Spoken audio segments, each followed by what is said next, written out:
The fate of residents of the Wallaceville area of High River is still very much up in the air. Some residents want out, others don't want to leave.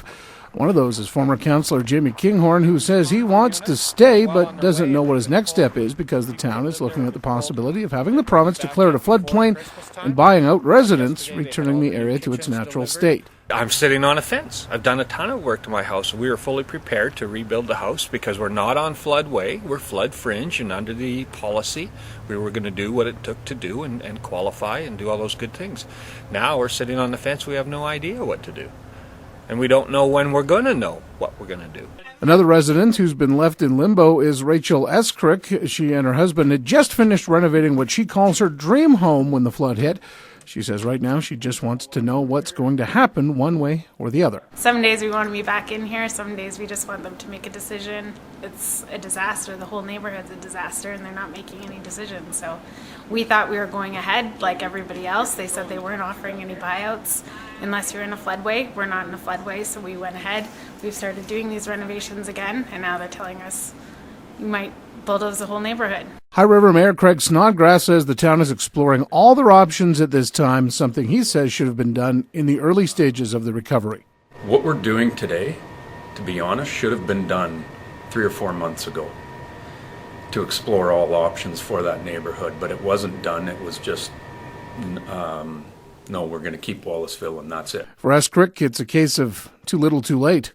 We stopped unpacking. We've told our contractor not to bother to come back anymore. Like, what are we supposed to do? Just keep living like this? We put every penny we have into this house and we can't even live down here. Fellow resident Victor Dick says his anger over the situation comes from what he says is a lack of communication with all levels of government. If they're discussing this, you would think, okay, well, maybe they should come around and tell the people out here to put a stop on their work and tell them what exactly they're doing, not just expect them to hear it through the grapevine. Snodgrass says everyone will get their chance to put in their 2 cents. We have to make the right decisions for High River and the whole community. And this is part of making those decisions right, is to find out all of your options, have all the right information. It will be presented to that community. There will be an open house and everything else, and everybody can discuss it.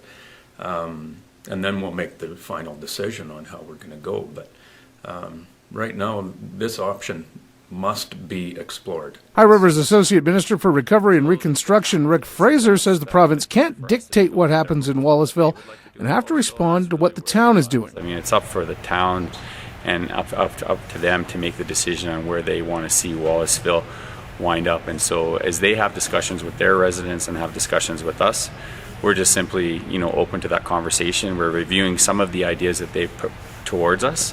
As we take a look at that, we'll continue to work with the town on the outcomes. Highwood MLA Danielle Smith, while very sympathetic to the plight of residents, says all options need to be explored, but it needs to happen right away. If they can properly do some of the assessments to see where the water would go, to see whether or not actually making that area a floodway would protect large parts of the town, because it seems to be where the water naturally wants to go. There may be some value in pressing the province to do a reevaluation and be able to make sure that those homeowners are taken care of. But the fact is, they have to have these answers quickly. Standing in the half-finished shell of his home, I asked Victor Dick what he would do if he was the one making the decisions. Stick with the guns, stick with your promises, do the flood mitigation stuff, help people get back into their house.